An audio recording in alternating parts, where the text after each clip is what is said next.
Hello दोस्तों, good morning. कैसे हैं आप सभी? उम्मीद करती हूँ बहुत अच्छे होंगे। और आप सभी को एक नए ब्लॉग में बहुत बहुत स्वागत है।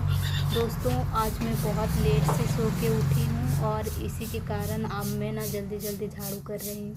क्या है कि आप अगर लेट से सो के उठते हो ना तो सारे काम आपको जल्दी जल्दी करने पड़ते हैं और जल्दी जल्दी के चक्कर में ना जाने कितने काम बिगड़ जाते हैं। और मुझे आज फिर से लेट हो गई। आजकल कई दिन ना जाने लेट ही हो जाती है। देर रात तक पढ़ने के कारण ही ऐसा होता है। घर में काम करते करते कब दिन चल जाता है, कब बीत जाता है, पता ही नहीं चलता है। और दिन में पढ़ाई करने के लिए टाइम ही नहीं मिल पाता है। और इसी के कारण मैं रात को थोड़ा लेट तक पढ़ती हूँ तो सुबह मॉर्निंग में नींद ही नहीं खुलता है और इसी कारण लेट भी हो जाता है। और लेट होने से क्या होता है, खाना नाश्ता सब लेट हो जाता है तो फिर हस्बैंड बच्चे चिल्लाने लगते हैं। सबको बच्चों को स्कूल जाना रहता है, हस्बैंड को दुकान जाना रहता है तो फिर और हमको भी दुकान जाना होता है तो मेरा भी बहुत ज़्यादा लेट हो जाता है। और मैं दुकान से जब आती हूँ ना तो इतना थक जाती हूँ कि मैं रात में खाना बना के खाने के बाद किसी दिन तो झाड़ू पोछा और बर्तन कर रखती हूँ किचन का, लेकिन किसी दिन क्या होता है कि इतना थकी हुई रहती हूँ कि मैं नहीं कर पाती हूँ तो सुबह में उठ के करना पड़ता है। तो आज मैं नहीं कर रखी थी और इसी के कारण अभी मॉर्निंग में करना पड़ रहा है। यहाँ किचन में पोछा, वैसे मैं पूरा झाड़ू कर ली हूँ यहाँ किचन को पोंछ करके, और मैं उधर हीटर में खाना चढ़ा रखी हूँ ताकि उधर खाना भी बने और इधर मेरा जो काम है वो सब भी हो जाए। और इसके बाद अभी हम ये पानी ले जाएंगे, पानी पीने के लिए ऐसे ले जाते हैं चापाकल से चला करके। और हम लोग ना चापाकल का ही पानी पीते हैं। और बेटी भी सो के उठ चुकी है, हम लोग थोड़ा लेट से उठे, बाद में बेटी भी उठ गई। और आजकल का मौसम ना कुछ इसी तरह से बना हुआ रहता है, बारिश कभी धूप, इस तरह से। और अभी लगभग ना दोस्तों 7:30 बज चुका है और पानी उनी लाने के बाद मैं लास्ट में आज बर्तन धो रही हूँ। सारा काम कर चुकी हूँ, फिर मैं जल्दी जल्दी यहाँ पे बर्तन धो रही हूँ। बहुत ज़्यादा दिक्कत हो जाता है, रात को ये सारे काम हो जाती है ना तो सुबह में उतना झंझट नहीं होता है। लेकिन मॉर्निंग में अगर आपको सारा काम करना पड़े, फिर खाना नाश्ता, तो बहुत ज़्यादा दिक्कत होता है। लेकिन क्या करूं, मैं थक जाती हूं तो रात में भी धोने का मन नहीं करता है। और किसी दिन कुछ ज़्यादा ही थकावट हो जाती है जिसके कारण मैं नहीं धो पाती हूँ। और आज रात में भी कोई काम नहीं किए थे और लेट से भी सो के उठे। और अभी रोटी बनाने में लेट होगा इसलिए जल्दी से यहाँ पे बना देते हैं बच्चों के लिए सेवई, और बच्चे खा लेंगे तो नहीं तो फिर बहुत ज़्यादा परेशान करते हैं बच्चे। क्या है कि भूख लग जाता है ना, मॉर्निंग में स्कूल जाने का आदत रहता है ना बच्चों का, और फिर ऐसे खा के आदत हो जाता है तो बच्चे ना मतलब कि लेट होने से तंग करने लगते हैं, खाने के लिए रोने वोने लगते हैं। और पेट भरा रहे तो फिर उतना तंग नहीं करते हैं बच्चे, इसीलिए यहाँ पे बच्चों के लिए सेवई बना दे रहे हैं और माँ के लिए चाय। क्या है कि माँ को भी चाय देना बहुत ज़रूरी है, उनको डेली चाय चाहिए। और यहाँ पे माँ के लिए और बच्चों को भी अभी खाने देंगे।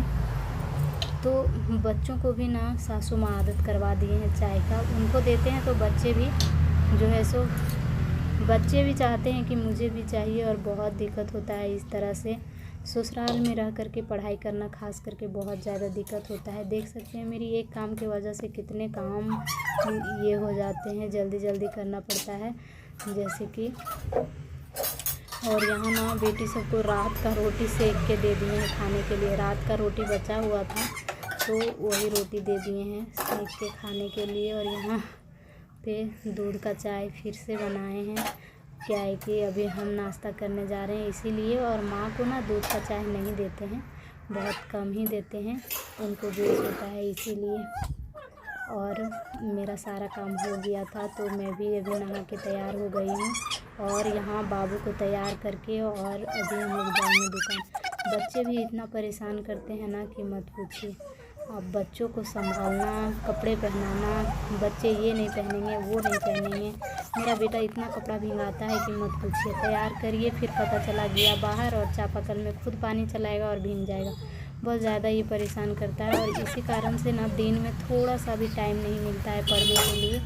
और यहाँ पे जो अभी मॉर्निंग का नाश्ता हुआ है ना उसका बर्तन हम धो ले रहे हैं। क्या है कि बर्तन नहीं धो रखेंगे तो फिर शाम को जब मैं दुकान से थक के आती हूँ तो काम करने का बिल्कुल मन नहीं करता है, इसीलिए बर्तन धो रखती हूँ तो थोड़ा आने के बाद अच्छा लगता है। और दोस्तों इस तरह से ना पढ़ाई करने का मेरा थोड़ा सा भी टाइम दिन में नहीं मिलता है और बहुत ही दिक्कत से मैं रात को किसी तरह पढ़ पाती हूँ, तो फिर मॉर्निंग में मैं लेट से उठती हूँ। तो यही कारण है कि ससुराल में रह करके पढ़ाई करना बहुत ज़्यादा दिक्कत हो जाता है आपको, और बहुत ज़्यादा थकान भी हो जाता है कि कैसे आप करेंगे। और यहाँ पे हम बाबू को लेके जा रहे हैं दुकान। अब देख सकते हैं बेटा भी ना रास्ते में जाते जाते सो जाता है, ये भी बहुत ज़्यादा परेशान करता है, ये भी कम नहीं है।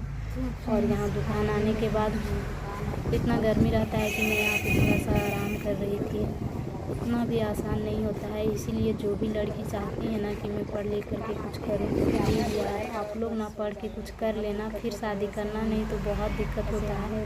मैं कैसे इन सब चीज़ों को मैनेज करती हूँ ये तो मुझे ही पता है, बहुत ज़्यादा दिक्कत है ये सब करना।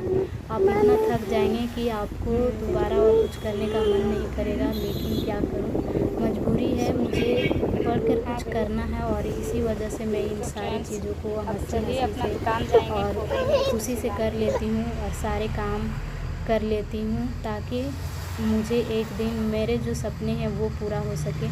बहुत दिक्कत होता है ससुराल में पढ़ना, और इस तरह से बच्चे संभालना, घर संभालना, दुकान संभालना बहुत डिफ़िकल्ट है। और इन सब चीज़ों को मैं इतना मजबूर हूँ कि मैं क्या बताऊँ, मुझे करना पड़ रहा है। तो फ्रेंड्स मिलती हूँ नेक्स्ट ब्लॉग में, तब तक के लिए बाय बाय।